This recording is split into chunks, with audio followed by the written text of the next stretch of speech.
There is a rhythm to destiny, a sacred timing that no human hand can rush, no anxious heart can alter. Love, real love, the kind that is ordained, the kind that is woven into the very fabric of your being, moves according to divine orchestration.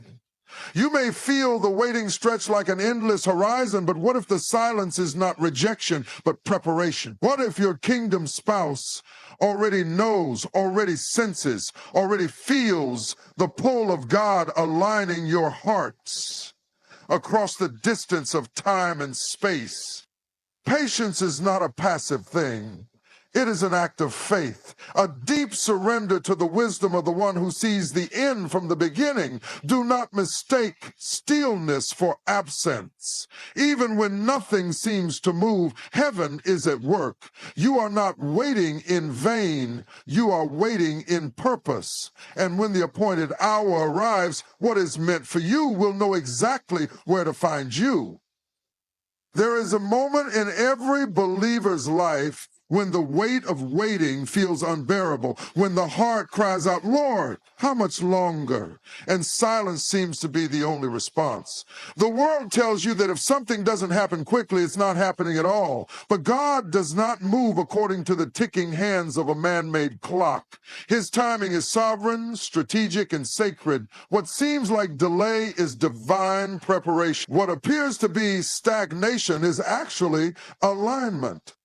We serve a God who is never late, never early, but always right on time. The problem is we often measure time by human standards, by age, by seasons, by societal expectations. But God operates on an eternal timeline, a divine orchestration that moves with precision beyond what we can see. And when it comes to the one he has chosen for you, the one your soul is longing for, you must understand that this process cannot be rushed. God is not merely bringing two people together. He is building something unshakable.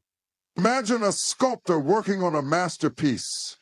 With every strike of the chisel, what was once a rough, unformed stone begins to take shape. But that shaping process requires pressure, requires patience, requires vision. God is sculpting you and your kingdom spouse, refining every edge, smoothing every imperfection, ensuring that when the two of you meet, you are not just ready for love, you are ready for purpose. Because this is not just about romance, this is about destiny. You see, the love story God is writing for you is not a rushed manuscript filled with corrections and regrets.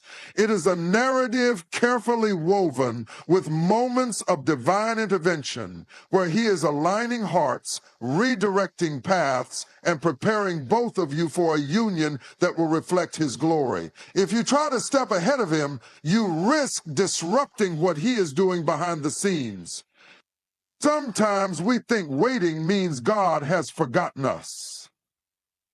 But what if I told you that your waiting is proof that he remembers, that he is working out every detail so that when the appointed time comes, nothing and no one can stand in the way of what he has destined? God is not just preparing your spouse, he is preparing you.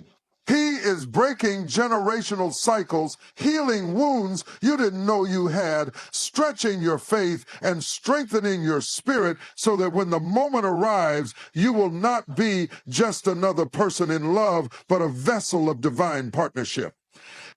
There is a reason why the enemy wants you to grow impatient. There is a reason why distractions and counterfeits show up along the way, offering an easier, quicker path, because the enemy knows that the right person at the right time under God's divine alignment is a force that cannot be stopped. The enemy knows that a kingdom relationship is not just about two people. It is about impact, about purpose, about bringing forth something that will shake the very foundations of darkness. That is why he wants you discouraged, settling for less, stepping outside of divine timing. But I urge you today, wait, not with frustration, but with expectation, not with doubt, but with faith. Isaiah 40:31 tells us, "But they that wait upon the Lord shall renew their strength. They shall mount up with wings as eagles. They shall run and not be weary, and they shall walk and not faint." The wait is not designed to break you. It is designed to build you. It is in the waiting that your faith is tested, your character is refined, and your trust in God is deepened. If you are in a season where it feels like nothing is moving, like your prayers are hanging in the air unanswered, let me remind you, divine timing is not delayed timing. The same God who orchestrates the rising and setting of the sun, who tells the ocean where to stop and the stars where to shine, is the same God who has marked the exact moment when your path and your spouse's path will collide. And when it happens, you will not have to force it, manipulate it, or chase it. It will be undeniable. It will be God. So what do? In the meantime, you prepare. You focus on what he has called you to do. You develop yourself spiritually, emotionally, and mentally. You surrender your timeline to his perfect plan. Because when the time comes, you will see that every moment of waiting was worth it. And when that moment arrives, when you step into the promise and see what he has been preparing all along, you will look back at this season of waiting not with regret, but with gratitude, because you will know without a shadow of a doubt that divine timing is not delayed timing. It is the perfect time set by the hands of the one who holds eternity itself. Trust him. Wait on him, because what he has for you is worth it. There comes a moment in your journey where the waiting feels unbearable, the silence is deafening, the questions are unrelenting, and your heart wrestles with uncertainty. You wonder, do they know? Do they see? Have I mistaken this for something it was never meant to be? And yet, even in the face of doubt, something deeper within refuses to let go. It is not mere emotion, not just human longing. It is the whisper of the divine anchoring you to a truth beyond your understanding. When God has ordained a union, he will set signs along the path, markers of reassurance, signals that transcend the natural eye. But the waiting is not just about them realizing, it is about you becoming. Waiting is one of the greatest tests of faith. It is in the waiting that refinement happens, that your heart is prepared to carry the weight of what is to come. Impatience is the enemy's invitation to move ahead of God's timing, to grasp at what is not yet fully formed. But divine love is not built on desperation, it is built on preparation.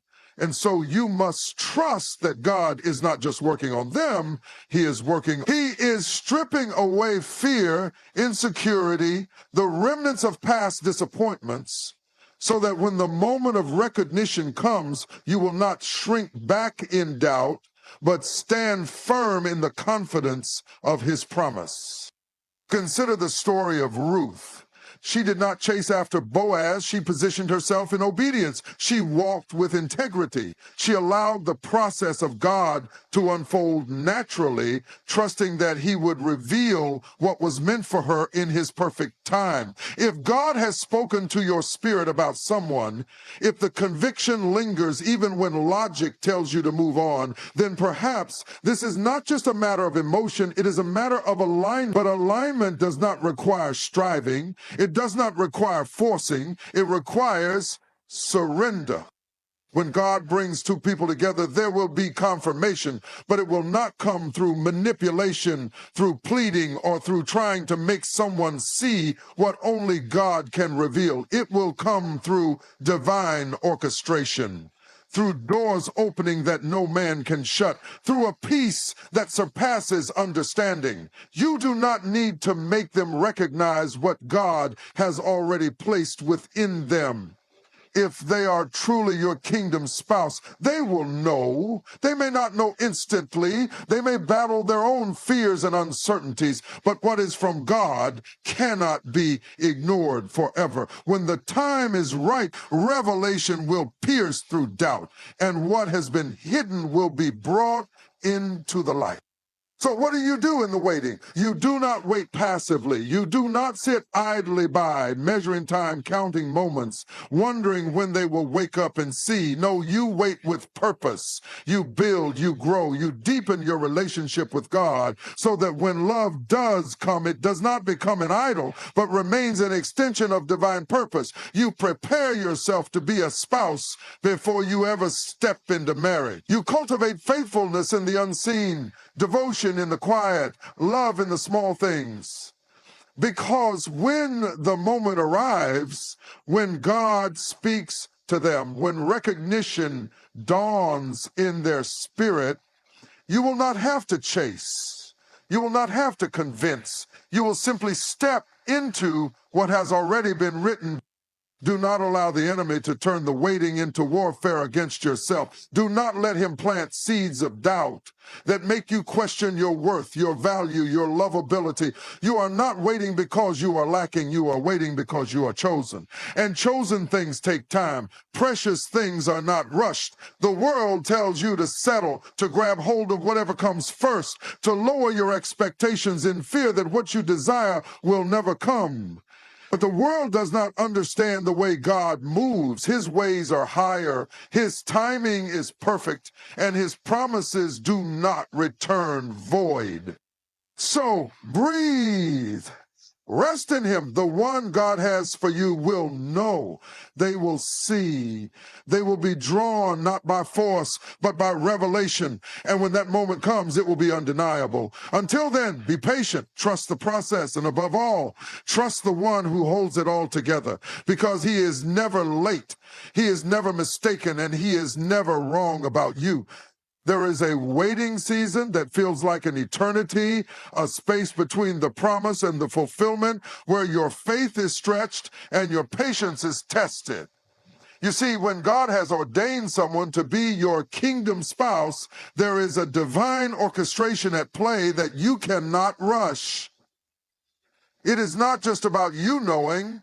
It is about the Spirit of God working within them, preparing their heart, aligning their mind, and readying their soul to fully embrace what he has set before them. And this process, this sacred unfolding, is not meant to frustrate you. In this waiting, many will question, many will doubt, and some will even walk away, mistaking delay for denial, silence for absence. But listen carefully, delay is often God's design. Silence is sometimes his strategy. Because what God is doing is bigger than just bringing two people together. He is constructing something eternal, a foundation that will not crumble when the winds of life blow, a bond that will not break when trials come, a love that is not built on mere emotion but on divine intention. This waiting season is not about passively hoping. It is not about simply sitting in expectation, wondering when they will finally see what you already know. No, this is a season of transformation, of becoming, of surrendering every ounce of impatience, every trace of fear, and every shadow of doubt at the feet of the one who writes the most intricate love stories. Because if he has promised, then it shall be. But what good is a promise if you are not prepared for it? What good is a blessing if you are not ready to receive it? What good is a covenant if both hearts are not wholly surrendered to the one who ordains it? Let's look at the refining fire that waiting brings. It exposes the impurities in our hearts. It brings forth the hidden places where insecurity, control, and fear still linger. Waiting is never just about them. It is about you. It is about what God is shaping in you, what he is uprooting from you, and what he is planting within you. Because when the time comes, when the veil is lifted and your kingdom spouse steps into full awareness, they will not be looking for someone who is merely waiting. They will be looking for someone who has been transformed in the waiting. Someone who has become, someone who has surrendered. So I ask you, can you trust the process even when you cannot see the outcome? Can you rest in divine timing even when it feels like time is slipping away? Can you stand firm in faith, believing that what God has spoken will manifest in the appointed time? Because he is not just preparing them, he is preparing you. And when the moment comes, when the revelation dawns upon their heart, they will not hesitate, they will not waver, they will know. And when they know, you will understand why the waiting was necessary. The waiting is not a punishment, it is a preparation. And when God finally moves, it will not just be a love story, it will be a testimony. There is a weight in waiting that can feel unbearable. A tension between knowing what your heart desires and wondering why it has yet to come to pass. But the truth is, timing is not your burden to carry. It belongs to the one who authored time itself. The one who sees the end from the beginning, who orchestrates the movements of the universe, who aligns destinies with the precision of a master craftsman. And yet, in our limited understanding, we try to force what was meant to flow. We rush what was meant to unfold. We cling to control when we should be surrendering to trust. But trust is not passive. It is the most active expression of faith. It is a declaration that you believe in what you cannot see, that you stand on a promise even when the path ahead looks uncertain. So often we believe delay means denial. We assume that because something is not happening in our time, it must not be happening at all. But have you ever considered that the waiting is not punishment, but preparation? That the very thing you are longing for is being refined even as you wait. That your kingdom spouse is not just someone to receive, but someone to be ready for. What if the reason you are waiting is not because you have been forgotten, but because you have been set apart? What if this season is shaping you for the blessing that is too great for where you are now? What if the wait is evidence of divine love, not divine distance? The world moves fast, and it teaches us to rush, to chase, to grasp, to claim what we think is ours before it slips away. But divine love is not built on desperation. It is not rooted in haste. It is steady. It is intentional. It is a love that says, I have gone before you. I have made the way. I have prepared a table for you in due season. But will you trust that? Will you trust that what is meant for you cannot pass you by? That what has been divinely ordained is not something you have to strive for, but something that will arrive in its appointed time. Waiting does not mean inactivity. It is not sitting idly by hoping something shifts. Waiting is a season of becoming. It is where patience is strengthened, where faith is fortified, where identity is rooted, so that when the promise arrives, you are not just ready to receive it. Do not despise the waiting. Do not allow impatience to birth something premature, because what is meant to last a lifetime cannot be rushed into existence. It must be cultivated, nurtured, prepared in the depths before it is revealed in the light. Your kingdom spouse is on their journey just as you are on yours. And the same God who placed that knowing in your spirit is the same God who is guiding them toward you. Let patience have its perfect work.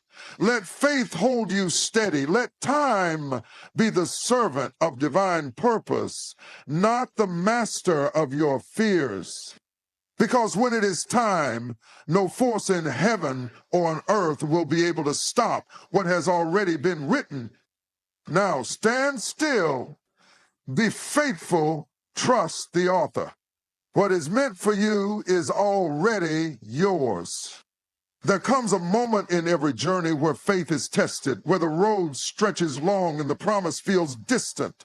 It is in this place, this in-between, that many grow weary. The waiting seems endless, the silence heavy, and the temptation to doubt becomes louder than the assurance of the promise. But hear this. The promise was never meant to be obtained by sight. It was never meant to be something you could grasp with human understanding. It has always been about faith. Faith that endures beyond the delay. Faith that holds steady when nothing makes sense. Faith that moves mountains even when they seem immovable. Faith and obedience are intertwined.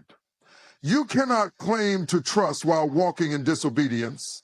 You cannot declare belief while attempting to forge your own path outside of divine instruction.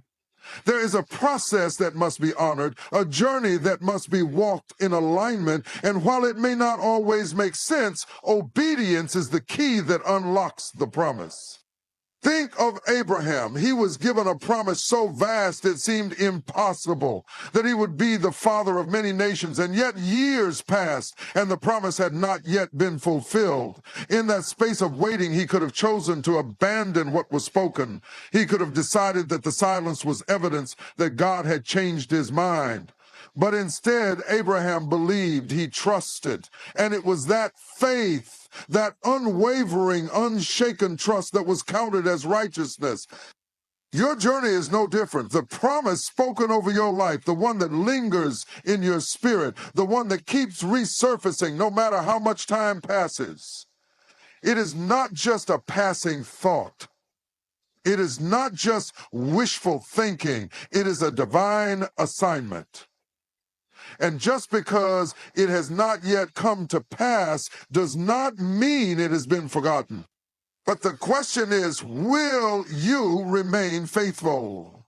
Will you obey even when obedience feels costly?